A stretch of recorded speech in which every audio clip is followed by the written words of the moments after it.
Gianna, read this message right away. It's really important, so please check it immediately. Eleanor, why are you messaging me at this hour? It's 3 a.m. Are you feeling unwell or something? In my dream, your baby was calling me. I'm certain this is a sign. So I feel like I have to go right now. What? For something like that? Do you have any idea what time it is? Dreams have a deep meaning, you know. That's what they've always said. They say they hold important messages. Especially if my grandchild was calling me. It's really special. So I have to head over there right now. No, please stop. It's really a problem if you come at this hour, seriously. That's why I am already in the car on my way over. Keep the door open for me. For my grandchild's sake, I really have to go. Wait, hold on a second. Are you really coming? Even if you say something like that all of a sudden.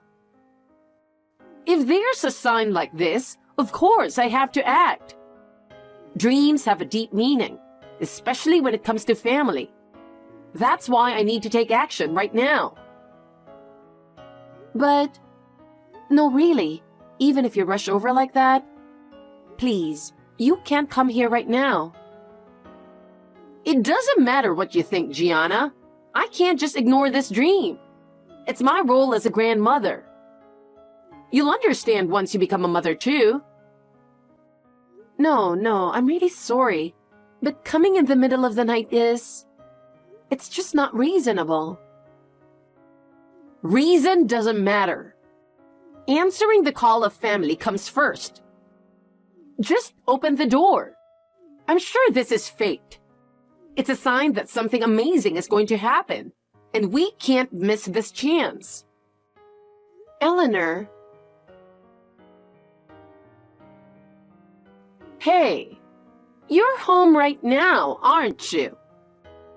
You wouldn't pretend to be out, would you? As your mother-in-law, I went out of my way to come to your house. So welcome me in with open arms. Eleanor, hello. Wait, did you really come to our place? I told you I was coming, didn't I? Now hurry up and open the door. I tried to come in with the spare key, but it's not working. You know what? We never gave you a spare key in the first place, right? I don't remember ever approving that.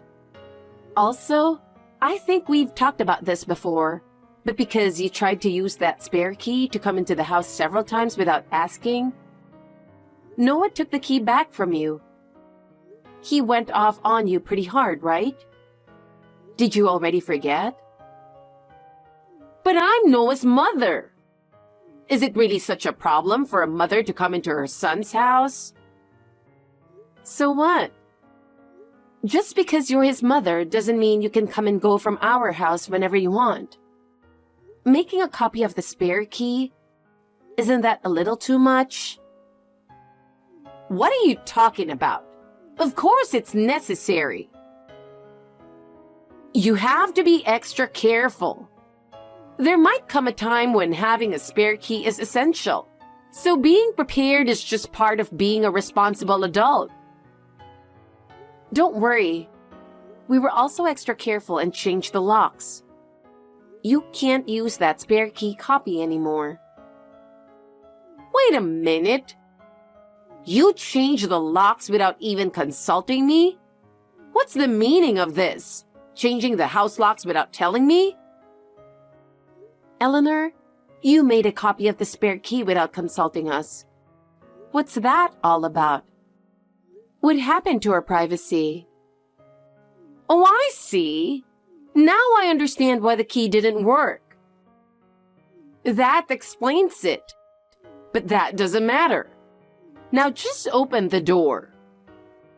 No, I won't. Changing the locks would be pointless then. We changed them for security, you know. I went out of my way to come here. Don't you have any gratitude? I didn't ask you to come. I never said I wanted you to visit. Since this is your first baby, it's only natural that I, as a more experienced mother, should give you advice, right? I've been through a lot, so you should be grateful for that. I'll say it again. I didn't ask for any advice.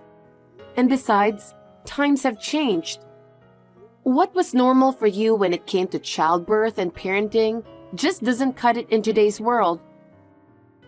We'll do things our way, so please respect that. Oh, really? Well, then I'll just tell Noah. I'll let him know what a disrespectful wife you are for not letting his own mother into the house. Maybe you need a lesson in how to be a proper wife. You clearly don't understand what it means to value family. It's honestly a bit of a problem when you show up unannounced almost every day, especially when we've already asked you not to. Eleanor, if you keep doing this, maybe it's you who needs a lesson in how to behave as a mother-in-law. Normally, you'd call ahead and consider the other person's schedule. What do you mean by a lesson as a mother-in-law? I'm not your pet. Do you expect me to obey you like a dog or a cat? You're talking like I have to follow your orders or something. That's ridiculous. I'm Noah's mother. You're the one who used the word lesson about me just a moment ago. And these days, dogs and cats listen better than people. They're much more obedient and follow directions more often than you do. In that sense, pets might be better. Just let me in. What's the big idea, making me wait outside in this cold? It's been getting chilly lately, you know. You could show a little concern, don't you think? What if I catch a cold? How are you going to take responsibility for that? Why don't you head back home, Mother, and get yourself nice and cozy in a warm blanket? That way you won't catch a cold, and maybe you can calm down a bit too. We really don't want you to get sick. Don't be so cold. You could just invite me in for some nice hot tea. That's the least you could do, right? I'm Noah's mother. What do you mean by treating a mother like this when she visits her son's house? Noah is at work right now, and I can't handle this on my own. Besides, I was always taught as a child not to let people into the house without permission. I really can't let someone in without consent. I'm not just anyone. I'm your family. You don't have to be so formal with family. If you need something, please come by when Noah is home. Of course, if you let us know ahead of time, we'll be ready to welcome you. I can't handle sudden visits like this, so please go home for now. I came here because I do have a reason.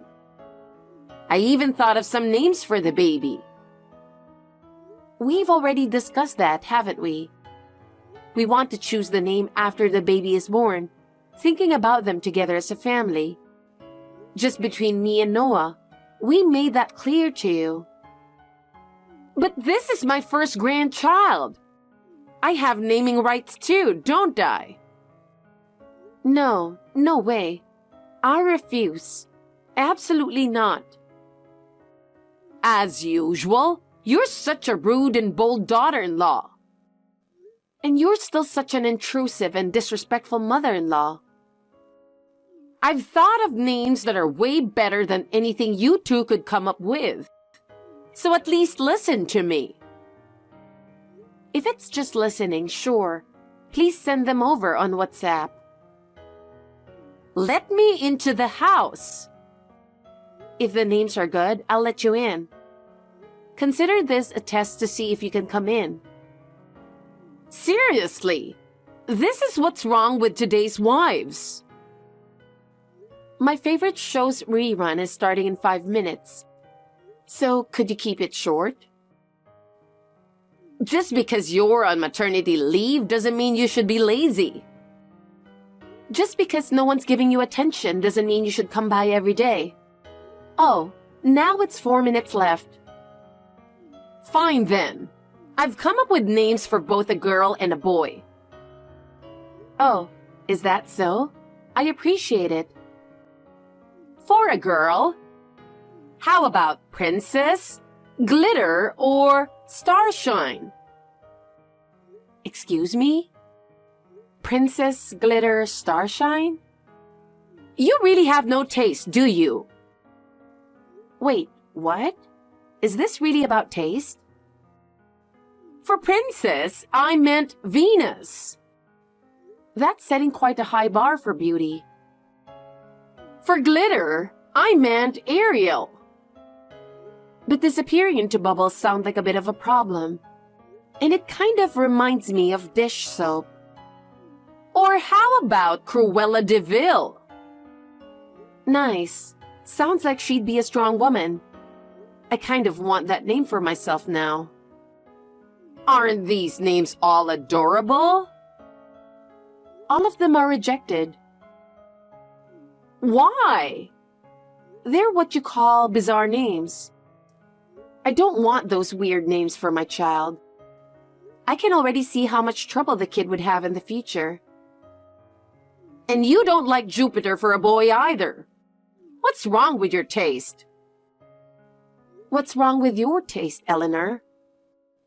Personally, I think Cruella de Vil is the best option. What do you think?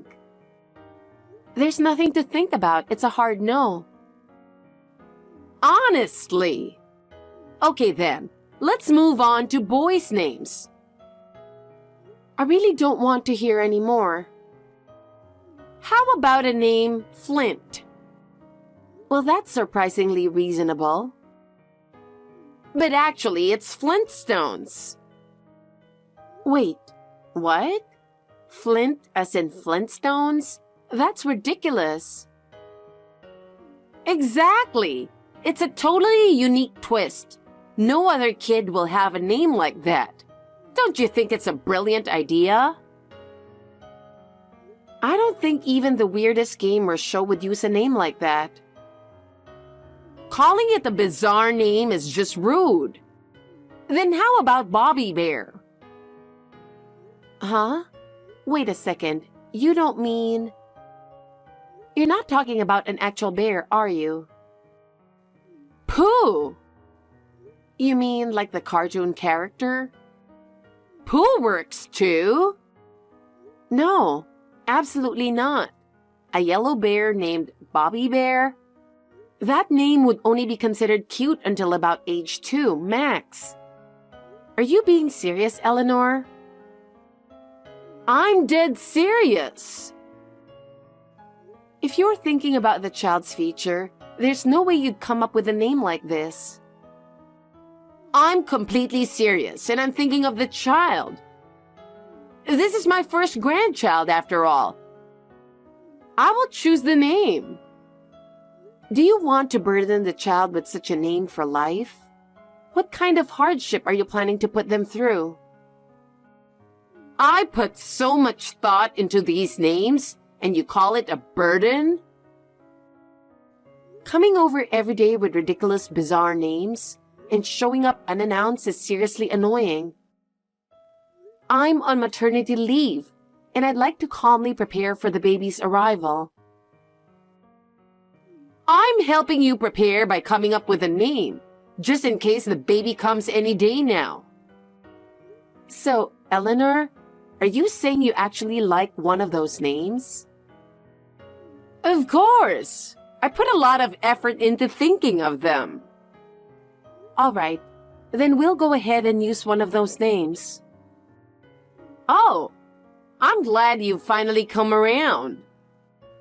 Well, my show is starting, so I'll take my leave now. Eleanor, please return to your home. Now that the name's been decided, I guess I'll go home for today.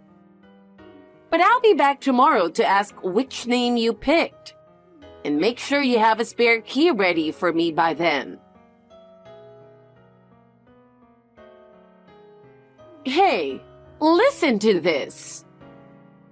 Everyone is being so rude. I really can't believe it. Hey, Gianna, are you seeing my messages on WhatsApp? So, the relatives have started calling me Cruella de Vil recently. And this is your doing, isn't it? You said you'd use one of the names I suggested. Cruella de Vil was supposed to be the baby's name, not mine. Why is everyone calling me Cruella de Vil? What's the problem? It's your favorite name, right? It's the name the whole family is calling you now. What? You've got to be kidding. Every time someone calls me Cruella de Vil, people who don't even know me start giggling. Well, it suits you perfectly, especially with your wild hair and all. Anyway, make them stop. It's so embarrassing being called Cruella de Vil. You were actually going to give that name to your first grandchild, right? Well, maybe. But times have changed. Everyone in my circle appears to be living by some old-fashioned principles. I grew up surrounded by that, and most of the people I know are from that time too. Having lived steeped in those values, they just don't get the sense of today's world. You know, my face has that vintage look. I really don't blend in with the current times, so that name doesn't suit me at all. What does a vintage look even mean? I've never heard of that before. Do people's faces really change that much depending on the era? And just so you know, Cruella de Vil is a villain's name. I wouldn't want that name either. Who would want to give their child a name like that? No matter how quirky a name is, the child has to live with it for life. Do you understand now how hard that would be? Can you imagine the struggle of living with a ridiculous name? But involving the whole family is just too much. Turning this whole name thing into a joke makes me look like the bad guy. All I did was suggest a slightly unusual name. Why did it have to turn into such a big deal? At least, think about my feelings a little. These past 10 days have been so embarrassing for me. Don't give up after just 10 days. There's no need to panic just because the neighbors are calling you that. If we gave our child one of the names you suggested, they would have to live with it for their entire life. Choosing a name isn't something you do lightly. Did you even think about how they might get teased or bullied because of their name? Fine, I get it. If you're going to make such a fuss, I'll drop Cruella de Vil as a name. If you're that against it, then let's just end this discussion. But you've got to make the relatives stop. No matter how much I ask them, they won't listen to me at all. Since they won't listen to me, you've got to talk to them. All right then. If you promise never to force strange names on us again, and you stop showing up at our house unannounced, then I'll think about it. I'll also talk to the relatives. Wait a minute. I'm Noah's mother and the grandmother of this child, right? As a grandmother, I have every right to be more involved with my grandchild. Are you trying to kick me out of the family by making me promise all this? And so what? Being a grandmother has nothing to do with barging into our home without permission. As a family, there needs to be mutual boundaries and respect. By the way, I've already talked to your husband about all of this, and he's agreed with me. Wait, what? Even my husband agrees with this? I didn't hear about that. Yes, we had a thorough discussion. It's been decided that your contact with the baby will be kept to a minimum. and your contact with me will be even more limited. From now on, if there's anything you need, please contact Noah directly. But that boy never checks his phone. That's why I've been coming over in person, because I can't reach him. It's not that he doesn't check it. He's ignoring you. I think Noah has his reasons for doing so, don't you? No way! That's impossible! There's no way he would ignore me. You've complained before about how your own name, Eleanor, wasn't edgy enough, remember? So you should understand. The names you're trying to force are way too out there, and it's clear that our child would have a hard time with them. So please respect our decision. Fine, I get it. I won't suggest any more names. That's a relief. Now I'll draft up everything we discussed into a formal agreement. We'll need your signature on it. Noah will come by to see you today with the paperwork. Fine, I'll sign it for you. Thank you. Now we can move without any worries. Move? You're really moving? How can you decide that so suddenly? Yes, Noah's transfer was suddenly decided, so we have no choice but to move. I'm currently on maternity leave, and I'll be switching to remote work, so I can work from anywhere. We're not tied down to any specific location. Wait a minute. If you move, I won't be able to visit easily anymore. I won't be able to see my grandchild. Exactly. That's the point. I already mentioned this, didn't I? From now on, I want to focus on starting a new life with Noah. And since you signed the agreement, I assume you won't break your promise, right? The agreement was just a formality. I had no idea you were moving. Where are you moving to? I'm not telling you, Eleanor. There's no need for you to interfere in our new life.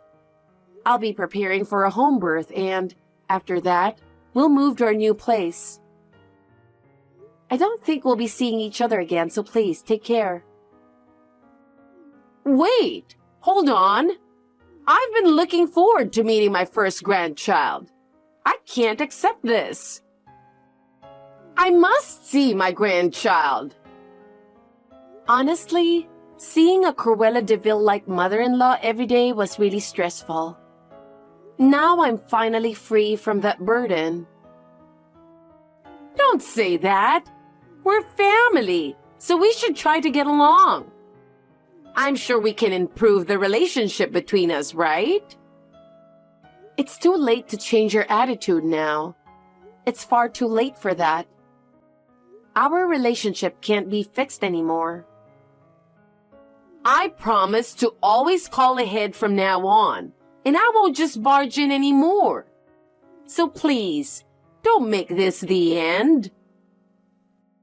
Sorry, Eleanor, but my favorite TV show rerun is starting, so I'll take my leave now.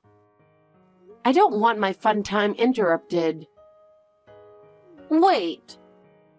Are you saying your favorite show is more important than me? What kind of show could possibly be that interesting? Well, a sexy detective enjoying tea time is much more charming than Cruella de Vil's nonsense. So with that, goodbye, Eleanor. I don't plan on seeing you for quite some time. Wait, please, let me hold my first grandchild. You don't have to see me. Just let me hold the baby. That's going to be difficult. As stated in the agreement, contact will be kept to a minimum. Goodbye. No! A few months have passed, and we've successfully completed our move. Our new life is peaceful, and Noah and I are really enjoying raising our son together. Our baby boy is growing quickly, and every day feels so fulfilling. Meanwhile, Eleanor has been completely isolated by her relatives, who continue to call her Cruella de Vil. That whole incident made the family realize just how out of line her behavior was. And gradually, everyone started distancing themselves from her. Unlike the days when she used to show up at our place uninvited, now no one invites her anywhere. Of course, she doesn't know our new address, so she can't visit us. At first, she tried calling Noah multiple times, but Noah hasn't answered a single one of her calls. It's clear to him now that she's a disruptive force in our family. I've heard that she's now suffering from the Cruella de Vil image she created for herself and spends her days shut away at home. Well, she brought it on herself.